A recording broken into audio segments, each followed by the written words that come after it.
Hi, this is your reading, Virgos, for the week of September 1st. Or when you hear it and it resonates, and it won't be for every Virgo, but for the ones that I'm reading for, the image that I got and what I got in my ear was that iconic line from Moonstruck that Cher did when she slapped Nicolas Cage and said, "Snap out of it."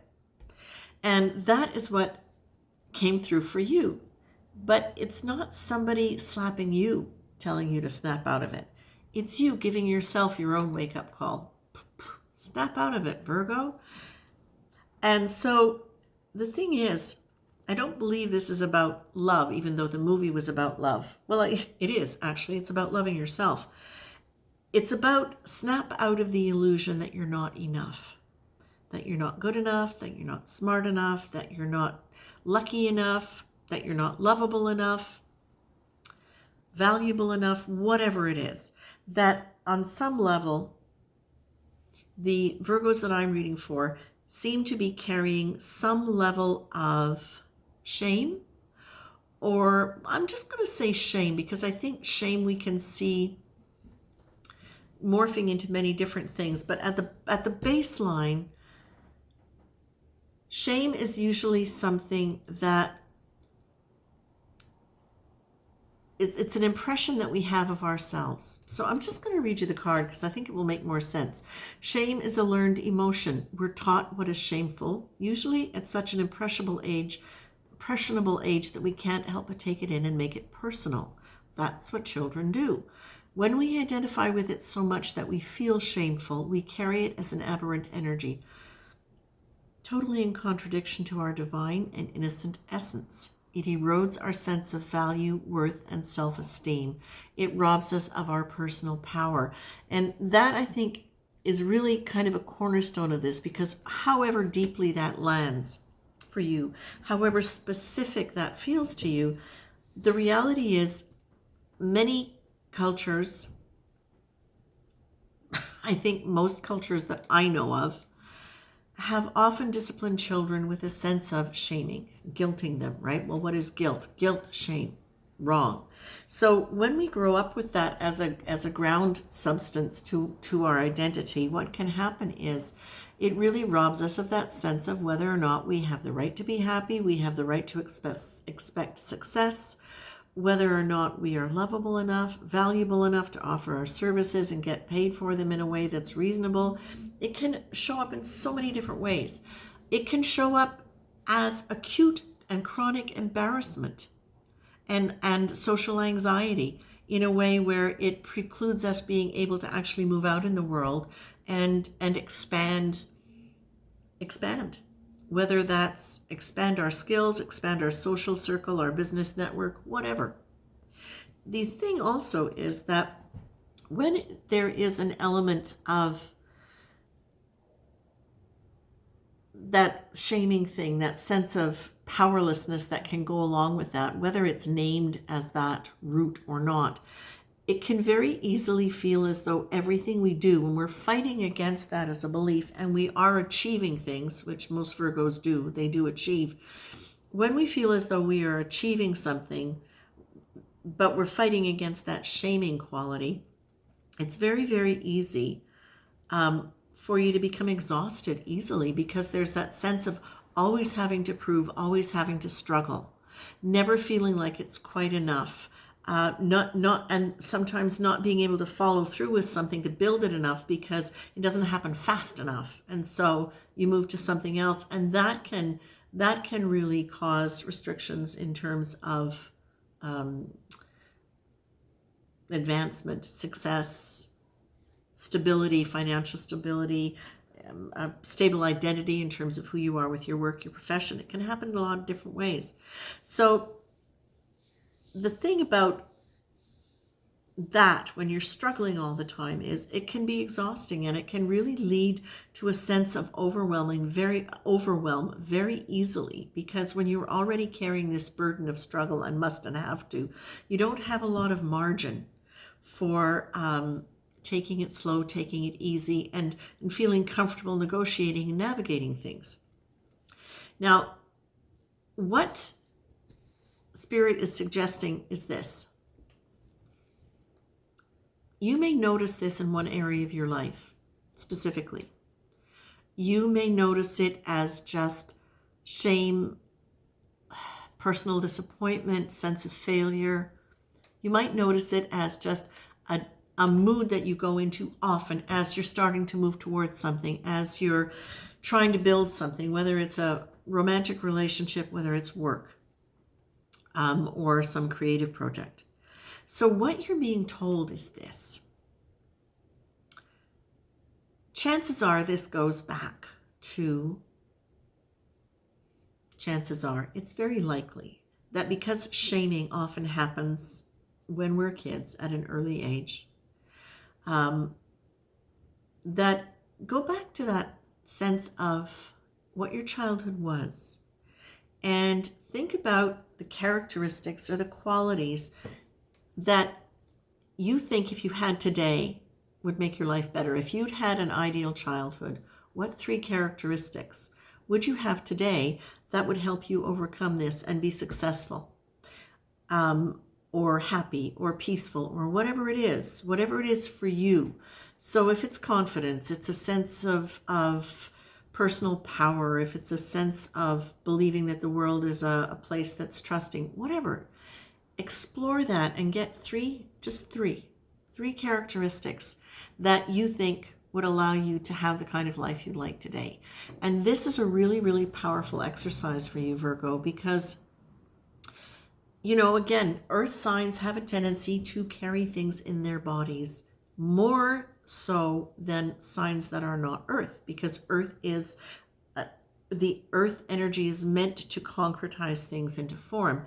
So it's very, very easy for earth signs to hang on to things, have it more difficult to let go of them, and also to bury them in the tissue in a way where it's not really obvious what a lot of the underlying feelings are. So this is a really good way for you to start exploring what characteristics are holding you back and what would be different if you had those characteristics, if you had the characteristics you were missing.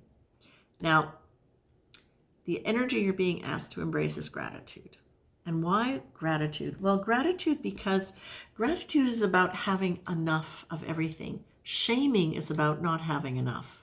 Shame, oh my gosh, shame is such a powerful emotion because the counterpoint then is to become grandiose.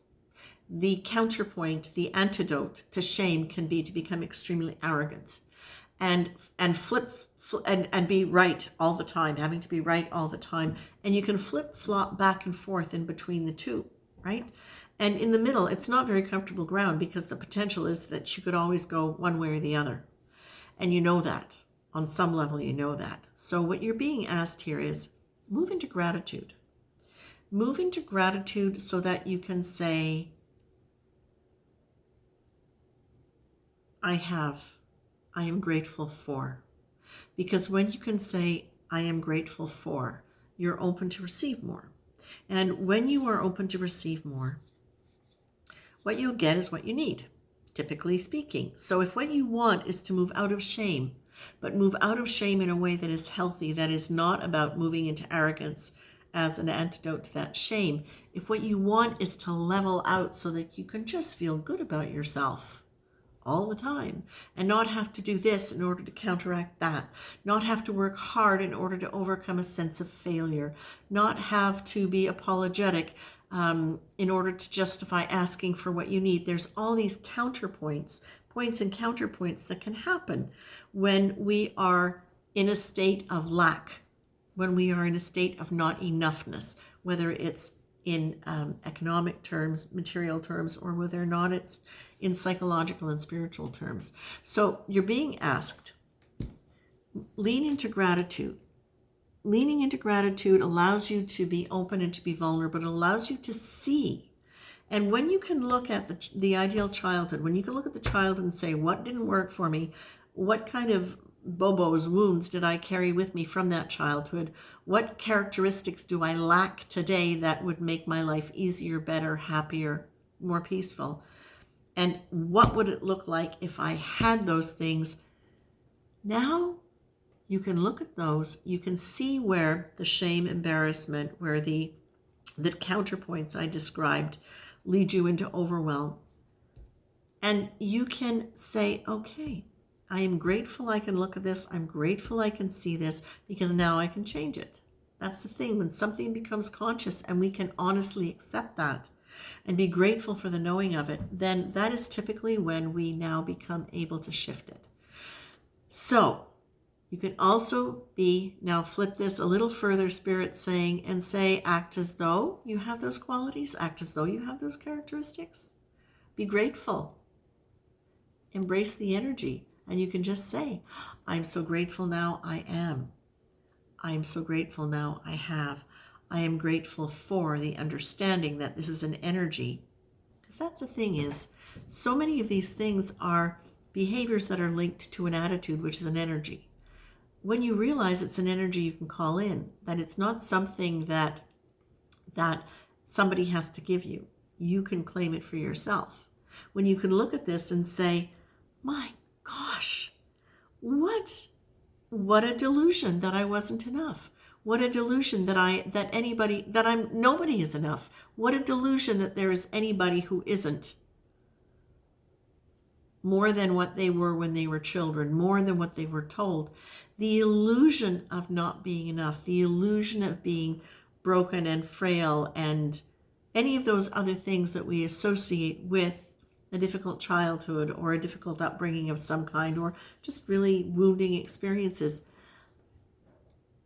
It's a delusion, illusion, that we are that, and that if we have felt that it's the truth, and if we felt that we have to hang on to that, because there's always growth potential, there's always expansion, there's always the divine there helping you to uncover whatever, to snap out of the delusion of grandeur or shamefulness, and just learn how to be who you are, right? Gratitude is also a good antidote for betrayal, for a sense of blaming others, right? You can be grateful. You can carry in that energy. Gratitude is an expansive energy. It's a high frequency. So if you find yourself dealing with blaming others because of a sense of betrayal, for example, if you had a really not so great childhood and now you find yourself in the midst of this exploration, finding out that you're actually still really blaming people for not having given you what you needed when you were a kid, or in a marriage, or whatever. Gratitude for what you did get. Gratitude for the fact that you can be free from it now. Gratitude for what it taught you. Well, hello, lovely. And then the next card that you get is take God with you. Take Cat with you. Take God with you if you're working on this. For those of you who want to work on this, and it really is a beautiful, beautiful way to start expanding and exploring. For any of you who've been working with shadow work or moving through issues from your past, this is a really, really powerful way to start getting into some of the deeper stuff and allowing some light into it. Okay? So you're being encouraged when you do this, take God with you. Take God with you. Remember, every day, all day, whether it's God, Allah, divine energy, unified field, higher conscious mind, please remember that there is more at play than just the physical reality of what's going on, or the psychological reality, that there is infinite power in there. And there is infinite power in you as you connect to the reality that you are part of that. So Virgo, I think this is actually really wonderful, because again, the way I saw it was, this is you giving yourself a wake-up call. A wake-up call to shake you up out of the ridiculous dream that you're not enough. Because you are more than enough. You are plenty, and you are capable of growing into even more. So I leave you with this, Virgos. Take care.